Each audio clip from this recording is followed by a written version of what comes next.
मांगे 7वें वेतन आयोग में भी थी, लेकिन कुछ मांगे स्वीकार हुई और कुछ रह गई। तो बेसिकली 8वें वेतन आयोग में इन सभी जो पॉइंट्स है इनको फुलफ़िल करने की कोशिश यहाँ पे की जाएगी। तो बेसिकली ये जानना बहुत ज़रूरी हो जाता है कि आखिर सरकार के सामने मांगे क्या है और सरकार इसके बारे में क्या कहती है, ये आगे आने वाले दिनों में हमें पता चलेगा। और बहुत ही बड़ी बात जो है फिटमेंट के बारे में यहाँ पे चल रही है कि आखिर फिटमेंट सरकारी कर्मचारी चाहते कितना है, क्योंकि कोई बोलता है 3.86 होने वाला है, कोई बोलता है 2.57, 2.50, लेकिन एग्जैक्टली जो सरकारी कर्मियों के संगठन है, उनके अध्यक्ष, उपाध्यक्ष या फिर जो पदाधिकारी है, वो क्या कह रहे हैं। मतलब जो एआईसीपीआई इंडेक्स पिछले 5-10 सालों में चला है, उसका एवरेज वैल्यू निकाल कर यहाँ पे मांग रखी जाती है कि देश में इतनी सारी महंगाई बढ़ी हुई है, तो इसके हिसाब से सैलरी भी इस तरह से बढ़नी चाहिए। तो 2026 में 8वें वेतन आयोग का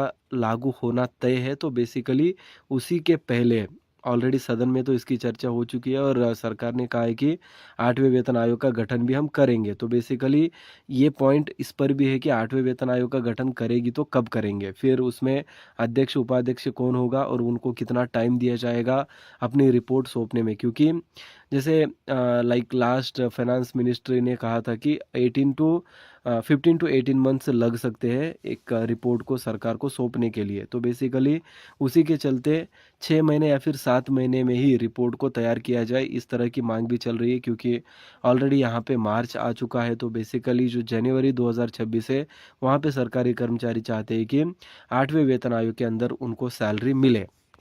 तो इन्हीं सभी चीज़ों के बारे में आज के इस वीडियो में हम चर्चा करेंगे। तो वीडियो को एंड तक देखिए और अपने चैनल को सब्सक्राइब नहीं किया तो सब्सक्राइब कर लीजिए। सरकारी कर्मी और पेंशन भोगियों के लिए महत्वपूर्ण जानकारी हम देते रहते हैं। तो यहाँ पे आप देख पा रहे होंगे, good news for government employees, 8 pay demands are out now. So confederation of central government employees and workers, New Delhi, circular to all the office bearers, national executive members, dear comrades, the confederation has been applauding since long in pursuit of genuine legitimate demands. Unfortunately, the government attitude is suborn and the demands remains unsettled, resulting in resentment among the entire eternity of the central government employees. तो इस पूरे letter को यहाँ पे आपके सामने हम पढ़ेंगे, तो वीडियो को एंड तक देखिए।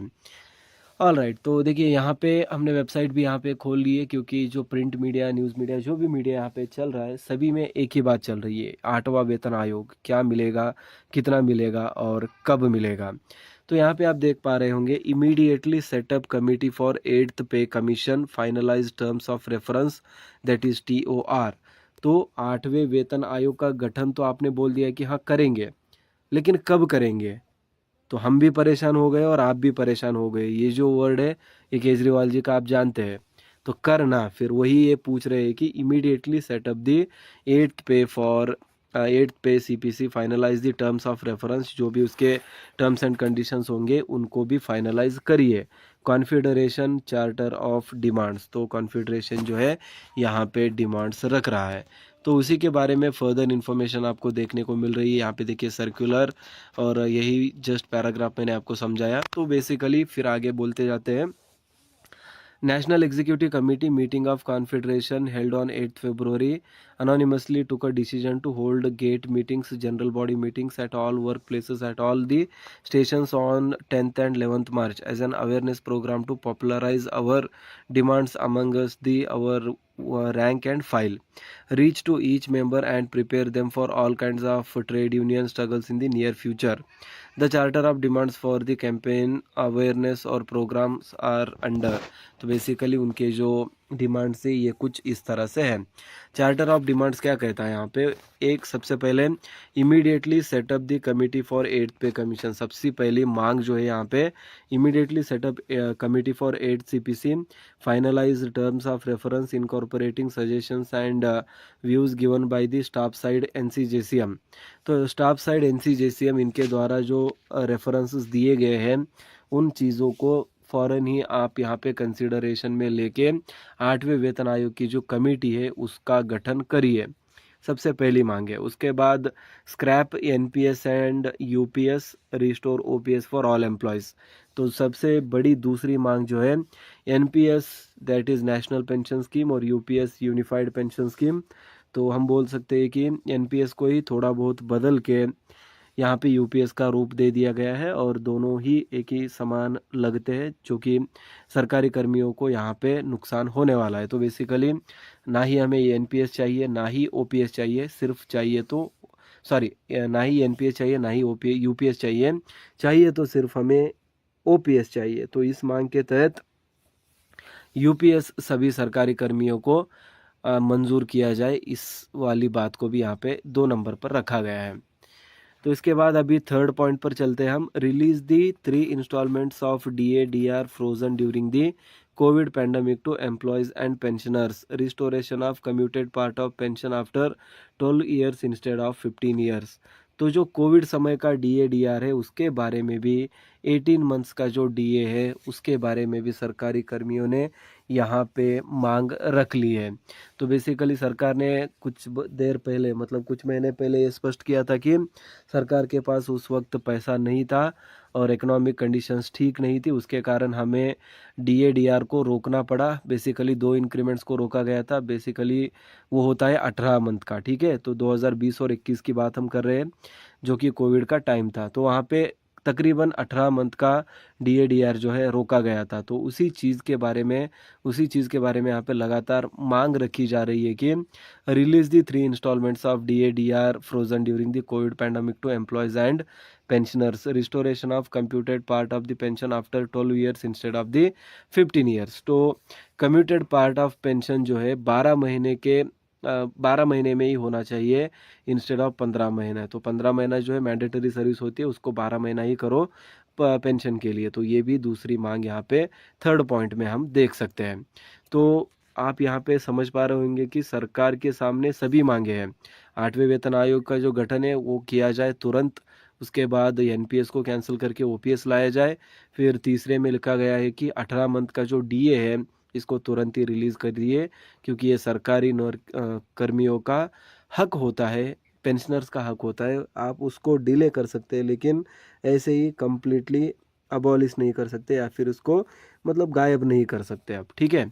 तो ये 3 मांगे हो गई, फिर और भी मांगे, बिल्कुल वीडियो को एंड तक देखिए, पूरा मामला यहाँ पे हमें समझ में आ जाएगा। तो फोर्थ वन क्या कह रहा है, remove 5% ceiling imposed on compassionate appointment, grant compassionate appointment in all cases to awards और dependents of the deceased employees. तो बेसिकली जो सरकारी कर्मी यहाँ पे मतलब कुछ कारणवश यहाँ पे देहांत हो जाता है उनका, या फिर कुछ घटनाएं हो जाती है जहाँ पे उनकी मृत्यु हो जाती है, तो जो 5% सीलिंग इम्पोज की गई है उसको कंपेंसेशन में निकाल दिया जाए। और फिर उसके बाद फिफ्थ पॉइंट जो है, fill up vacant post of all cadre in all the departments, stop outsourcing and corporatisation in government departments. तो बहुत ही बड़ी मांग है यहाँ पे, जो कि बेसिकली सब लोग इग्नोर कर देंगे, लेकिन ये बहुत ज़रूरी है गाइस, क्योंकि जो सरकार यहाँ पे कर रही है कॉन्ट्रैक्चुअल बेसिस पे सरकारी कर्मियों का गठन करेंगे और कुछ कॉरपोरेट्स को, मतलब जो प्राइवेट कंपनीज होती है उनको हम काम दे देंगे, बजाय कि हम सरकारी कर्मियों को यहाँ पे नौकरी दे, हम प्राइवेट को देंगे। तो इससे सरकारी संगठन जो है वीक हो जाएगा, क्योंकि जो पार्ट टाइम या फिर जो कॉन्ट्रैक्ट बेस्ड वर्कर्स होंगे, जो कर्मचारी होंगे, वो सरकार के सामने अपनी आवाज़ नहीं उठा सकेंगे, क्योंकि सरकार उनको तुरंत ही निकाल सकती है। और उसके साथ ही साथ जो कॉरपोरेट है वहाँ पे तो आज का भरोसा कल नहीं होता और कल का परसों नहीं होता, तो बेसिकली कभी भी उनकी जॉब जा सकती है। तो इसकी एक वजह है कि सरकार कंट्रोल जो है अपने हित में रखना चाहता है, या फिर जो कहते हैं ना कि मोदी गवर्नमेंट थोड़ा सा मतलब प्राइवेटाइजेशन पे ज़्यादा फोकस करती है। तो नॉट ओनली मोदी सरकार, तो बेसिकली ये भी गलत होगा कि हम सिर्फ मोदी जी को यहाँ पे बोल रहे हैं, सभी सरकारें ये चीज़ करती हुई आ रही है। और अभी प्रेजेंटली तो सेंट्रल गवर्नमेंट में मतलब बीजेपी है, तो उन्हीं को हम यहाँ पे पॉइंट आउट कर रहे हैं कि जो कॉर्पोराइजेशन हो रहा है या फिर प्राइवेटाइजेशन हो रहा है उसको रोका जाए, और सरकारी कर्मियों को, सरकार मतलब गवर्नमेंट एम्प्लॉयज़ को यहाँ पे रिक्रूट किया जाए, जो कि अपनी आवाज़ भी उठा सकेंगे और वक्त आने पर कोर्ट का दरवाज़ा भी खटखटा सकेंगे। तो उनको कोई निकाल नहीं सकता, या फिर मतलब जब तक कि वो सच में अगर कुछ बुरा काम करते या फिर जो कुछ रॉन्ग करते, तब तक उनको नहीं निकाला जा सकता। तो ये भी फिफ्थ पॉइंट है, इम्पॉर्टेंट है।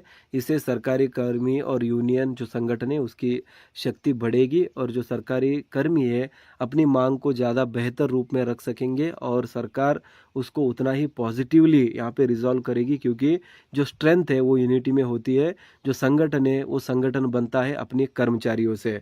अपने जो कर्मचारी जितना ज़्यादा होंगे उसमें उतनी ही ज़्यादा शक्तिशाली संगठन बनेगी। जैसे कि हमारे देश में सबसे बड़ा सरकारी संगठन बोलेंगे तो जो All India Railwaymen's Federation है उसी को हम कह सकते हैं। एनसीजेसीएम हो गया। तो ऐसे बहुत सारे संगठन हैं जो कि सरकारी कर्मियों के मांगों को